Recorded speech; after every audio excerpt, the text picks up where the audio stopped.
Keempat gospel ini pada waktu pertama kali ditemukan, itu tidak ada pengakuan dari penulis bahwa saya bernama Matius, nggak ada. Atau saya bernama Markus, nggak ada. Atau Lukas dan Yohanes juga tidak ada pengakuan. Dari mana nama-nama ini? Dari bisa ada Matius, Markus, Lukas, Yohanes ya.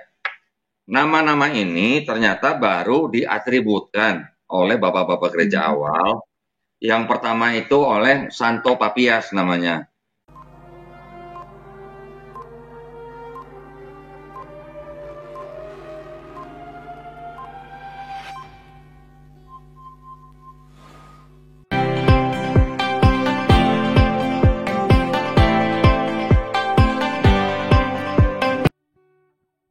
Pernah dengar Helenisme, si Fana? Kayaknya itu dari Roma ya kalau nggak salah ya. Ya. Sebenarnya dibawa oleh Romawi, tetapi asalnya dari Yunani kuno. Ya, kerajaan Romawi dari beberapa abad sebelum Masehi sampai beberapa abad setelah Masehi, bahkan sampai zaman Nabi Muhammad SAW, itu kan mereka memang kental dengan agama atau tradisi paganisme Yunani kuno, gitu kan? Mereka menganut Mitraisme, mereka menganut paham dewa-dewa semacam dewa Zeus, kemudian ada Hercules, ada Perseus dan segala macam. Nah, memang paham-paham seperti itu memang sangat kental dengan kerajaan Romawi kuno. Nah, apa hubungannya kerajaan Romawi kuno ini dengan perjanjian lama, kemudian dengan perjanjian baru? Nah, ini mungkin ceritanya ini agak cukup panjang ya, tapi nanti coba saya ceritain pelan-pelan nih. Saya izin minum dulu ya. Saya nggak bisa ngomong. Saya nggak bisa ngomong panjang-panjang kalau nggak minum nih. Oh iya nggak apa-apa, silakan. Nah, jadi saya mundur sedikit ya. Yang namanya tadi kitab tanah, ya kitab tanahnya orang Yahudi, itu kan aslinya ditulis beberapa abad sebelum Masehi ya, ditulis kurang lebih kalau nggak salah abad ke-5 sebelum Masehi. Kemudian di abad ketiga sebelum Masehi, tepatnya di tahun kurang lebih 270 sebelum Masehi, pada zaman kerajaan Ptolemy II di Mesir ya, itu Raja Mesir itu menyuruh suku-suku Yahudi yang tinggal di daerah situ. Suku Yahudi kan ada 12 suku ya. 12 suku itu masing-masing suku diwakili oleh 6 orang. Sehingga 12 kali 6 itu jumlahnya 72 rabi ya. Nah, 72 rabi ini disuruh oleh Raja Ptolemy II untuk menerjemahkan Bible-nya mereka yang dalam bahasa Ibrani ke dalam bahasa Yunani. Gitu ya. Nah, hasil terjemahan itu disebut dengan kitab yang namanya Septuaginta. Ya. Tetapi yang diterjemahkan oleh rabi-rabi 72 rabi-rabi ini itu hanya kitab-kitab yang disebut dengan kitab Musa, yaitu Kejadian, Keluaran, Imamat, Bilangan, Ulangan ya. Hanya 5 kitab Musa itu aja yang diterjemahkan oleh 72 rabi-rabi Yahudi itu. Nah, kemudian dari masa itu sampai kemudian masa Yesus masih hidup, itu kitab-kitab yang lain yang di dalam tanah, misalnya seperti kitab Yosua, 1 dan 2 Raja-Raja, 1 dan 2 Samuel, Hakim-Hakim, Rut, Ayub, dan selanjutnya Yeremia, Yeskiel, dan selanjutnya sampai ke Maleaki, itu juga diterjemahkan ke dalam bahasa Yunani, tetapi bukan oleh 72 rabi-rabi yang tadi saya sebutkan, tetapi diterjemahkan oleh Yahudi-Yahudi yang memang tinggal di Alexandria, Mesir, yang sebenarnya pada saat itu sedang berada di bawah pemerintahan Romawi kuno gitu ya. Namanya daerah jajahan, yang menjajah ini kan biasanya membawa budaya mereka gitu kan. Nah, budaya Romawi kuno yang dibawa oleh penjajah ke daerah Mesir itu disebut dengan budaya Helenisme. Ya. Nah, orang-orang Yahudi yang tinggal di daerah situ yang sudah terpapar dengan ajaran Helenisme menerjemahkan kitab-kitab yang setelah 5 buku Musa itu gitu ya. Jadi pada saat Yesus masih hidup ya, pada saat Yesus masih berjalan-jalan di muka bumi itu, ditengarai bahwa kitab Septuaginta itu sudah ada pada zaman itu gitu. Tetapi kitab Septuaginta itu ternyata bukan ada satu versi aja, ada banyak versi gitu ya. Nah, kitab-kitab Septuaginta yang beredar pada saat itu, setelah Yesus tidak ada, itu masih dipakai oleh orang-orang yang menulis gospel, ya. Gospel itu tadi Matius, Markus, Lukas, Yohanes. Dari Matius, Markus, Lukas, Yohanes ini, mereka banyak sekali mengutip ayat-ayat dari Septuaginta tersebut, gitu, ya. Dari 4 gospel itu, yang ditulis sebenarnya pertama kali ini Markus. Ya. Markus ditulis kurang lebih tahun 60 Masehi, ya. Kemudian kira-kira 10 tahun kemudian penulisnya Matius dan penulisnya Lukas itu menyadur dari Markus. Setelah menyadur dari Markus, mereka juga menambah-nambahkan dari satu sumber yang disebut dengan singkatan Q, huruf Q ya. Huruf Q itu diambil dari kata Quell. Quell itu dalam bahasa Jerman yang artinya sumber berita yang beredar di masyarakat gitu lah ya kurang lebihnya. Nah, jadi kira-kira 10 tahun setelah Markus ditulis, Matius dan Lukas ditulis oleh orang-orang yang tidak dikenal, kemudian ditambahkan dengan sumber-sumber berita dari Q itu menjadi kitab Matius dan Lukas ya. Terakhir baru kitab Yohanes ditulis kira-kira tahun 95 Masehi. Nah, keempat gospel ini pada waktu pertama kali ditemukan itu tidak ada pengakuan dari penulis bahwa saya bernama Matius, nggak ada, atau saya bernama Markus, nggak ada, atau Lukas dan Yohanes juga tidak ada pengakuan. Dari mana nama-nama ini? Dari bisa ada Matius, Markus, Lukas, Yohanes ya. Nama-nama ini ternyata baru diatributkan oleh bapak-bapak gereja awal. Yang pertama itu oleh Santo Papias namanya, tahun 135 Masehi. Kemudian yang kedua baru oleh Santo Irenaeus di tahun 185 Masehi. Nah, jadi karena itu hanya tradisi dari bapak-bapak gereja, makanya dari awalnya sampai sekarang namanya masih Matius, Markus, Lukas, Yohanes. Tetapi kalau kita lihat di Bible yang sekarang, itu tidak ada tulisan Injil karangan Matius, gitu nggak ada lagi. Zaman dulu tulisannya Injil karangan Matius, Injil karangan Markus gitu. Atau kalau di dalam bahasa Inggrisnya Gospel according to Matthew, Gospel according to Mark, Gospel according to Luke, Gospel according to John. Dulu seperti itu tulisnya. Sekarang tulisan Gospel according to-nya itu dihapus gitu ya. Jadi hanya Matthew, Mark, Luke, and John. Atau dalam bahasa Indonesia Matius, Markus, Lukas, Yohanes. Tetapi sebenarnya keempat gospel itu adalah tulisan-tulisan dari anonim atau tulisan-tulisan dari penulis yang tidak diketahui namanya, ya. Nah, ahli-ahli Perjanjian Baru juga menyebutkan bahwa keempat gospel ini tidak ditulis oleh orang yang pernah bertemu Yesus, tidak ditulis oleh orang-orang yang pernah ngopi bareng Yesus, ya, tidak ditulis oleh orang-orang yang pernah jalan-jalan sama Yesus, dan tidak ditulis oleh orang-orang yang menjadi saksi mata langsung, gitu ya. Nah, karena penulis-penulis ini yang tadi saya bilang, Matius dan Lukas ini menyadur dari Markus, sedangkan Yohanes menulis dengan gayanya sendiri. Maka itu yang Markus, Matius, Lukas ini disebut sebagai gospel sinoptik gitu ya. Gospel sinoptik itu adalah gospel yang isinya ceritanya sama gitu. Sedangkan gospel Yohanes itu tidak disebut sinoptik karena dia menulis dengan gaya yang sangat berbeda dengan gospel-gospel sebelumnya. Ya. Nah, dari mempelajari hal-hal seperti itu, akhirnya saya yakin bahwa Bible ini bukan murni berasal dari Sang Pencipta, tetapi tulisan-tulisan dari orang-orang yang memang dikumpulkan gitu ya, tulisan-tulisan itu dikumpulkan, yang akhirnya melahirkan agama kekristenan dengan catatan, ya ini dengan catatan ya, bahwa yang tadinya Perjanjian Lama dengan monoteismenya digabungkan dengan Perjanjian Baru yang kental dengan ajaran Helenisme dan paganisme, ya. Karena pada waktu tulisan-tulisan ini ditulis dari mulai Perjanjian Lama sampai Perjanjian Baru, yang boleh dibilang murni itu hanya yang dari Kejadian sampai Ulangan. Tapi sisanya itu semua adalah tulisan-tulisan dari orang yang sudah terpapar ajaran Helenisme, ya, atau paganisme.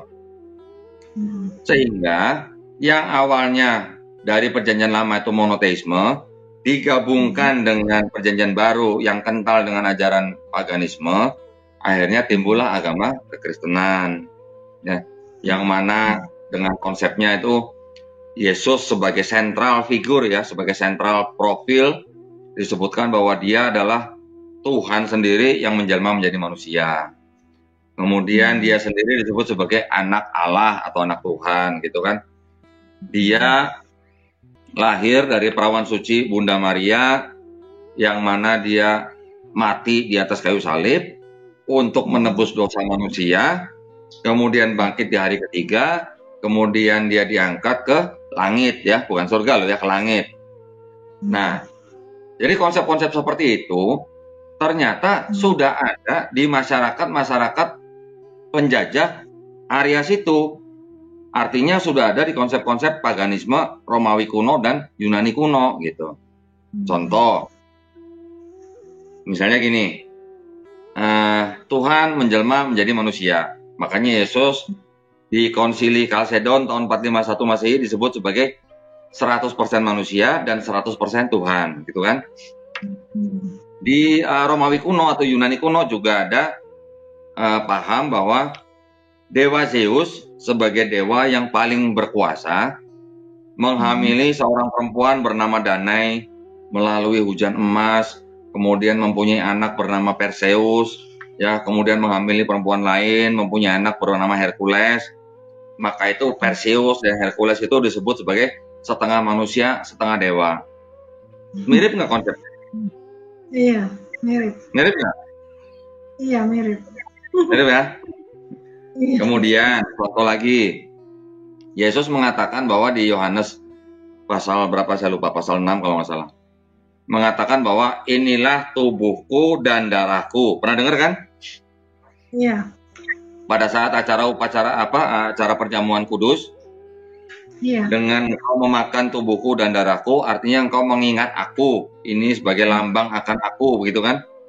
Dengan makan dan minum ini, maka kamu beroleh hidup yang kekal. Kurang lebih begitu ya? Betul kan? Ya, Itu betul. ternyata sudah ada di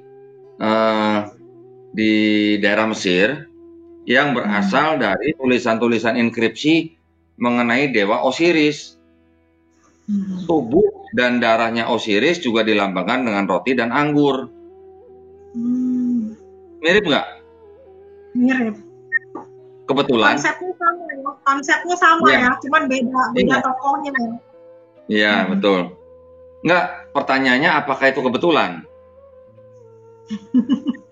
Nggak tahu ya.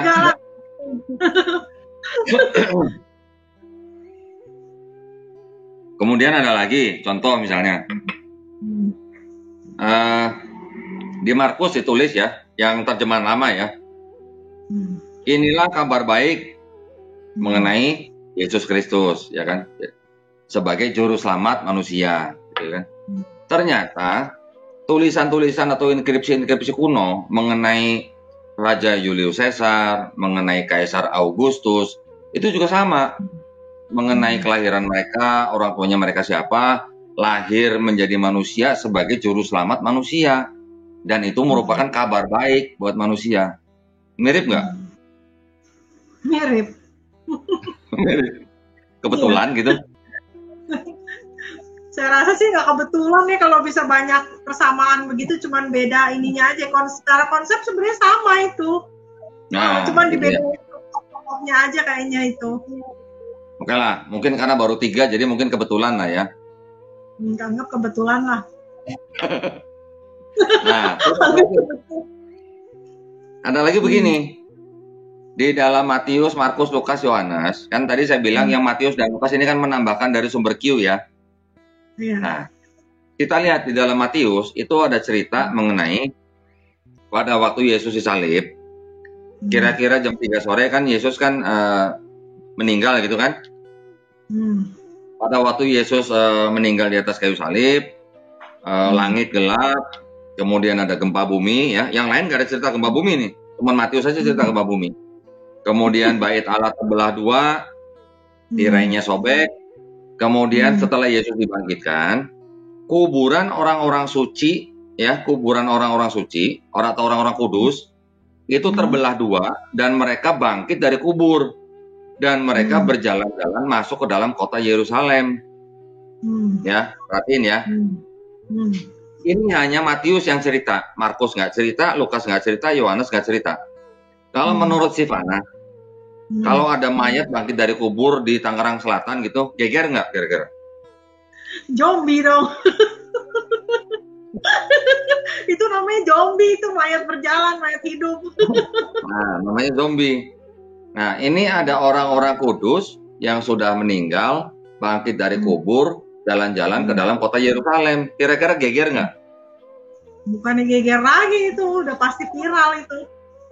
Harusnya geger ya, harusnya geger kan. Tapi lucunya cuma Matius yang cerita.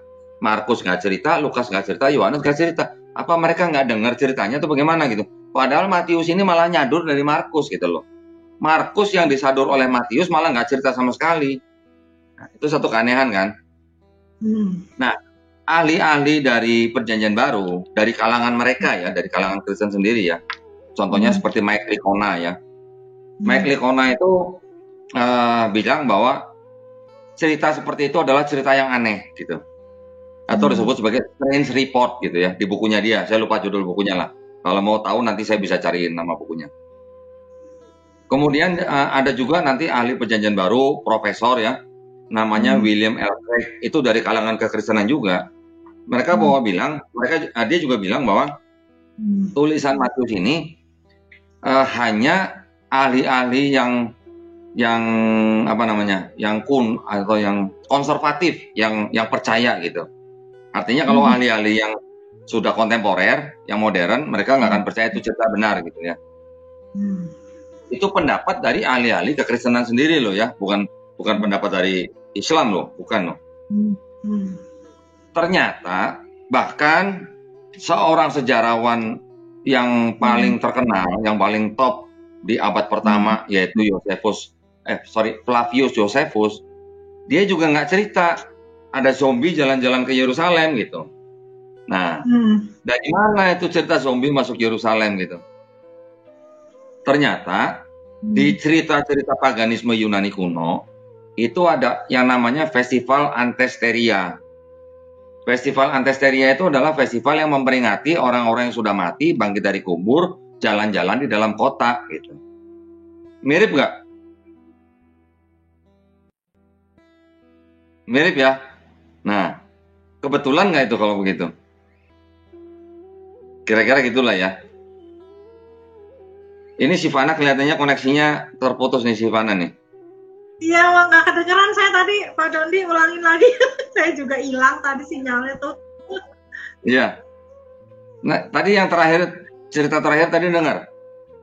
Cerita terakhir tadi dari yang profesor itu udah dengar tuh. Profesor apa yang katanya itu profesor itu dia dari bukunya apa tuh? Oke, saya ulang ya.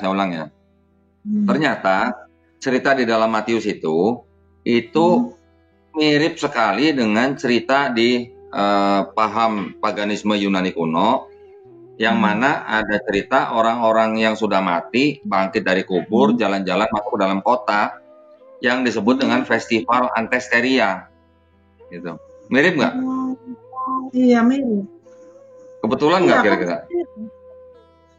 Kayaknya udah bukan kebetulan, itu banyak yang sama. Banyak yang sama udah bukan kebetulan. Masa kebetulan terus ya kan?